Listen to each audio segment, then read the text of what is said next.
আজকের গল্প হারিয়ে যাওয়া ১০০ টাকা।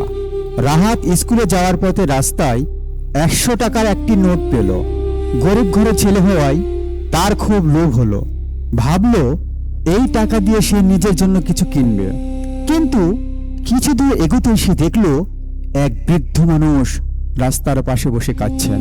রাহাত জিজ্ঞেস করলো, চাচা আপনি কাঁদছেন কেন?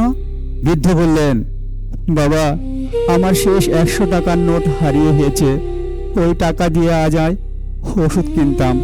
রাহাতের বুকটা কেঁপে উঠল।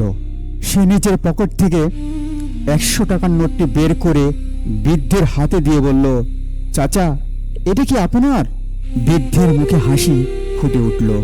তিনি বললেন, হ্যাঁ বাবা, আল্লাহ তোমার মঙ্গল করুক। রাহাত টাকাটা ফিরিয়ে দিয়ে খালি হাতে বাড়ি ফিরল। পরের দিন স্কুলে গিয়ে সে জানতে পারল তার সততার জন্য তাকে বিশেষ পুরস্কার দেওয়া হবে, কারণ সেই বৃদ্ধ ছিলেন ওই স্কুলের পরিচালনা কমিটির একজন সদস্য। রাহাত বুঝল ভালো কাজ কখনো হারিয়ে যায় না, একদিন না একদিন তার ফল ফিরে আসে।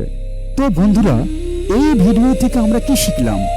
শিক্ষা, সততা সবসময় পুরস্কার নিয়ে আসে, যদিও তা সঙ্গে সঙ্গে দেখা যায় না।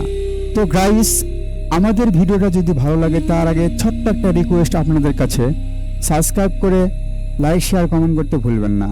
Thank you so much.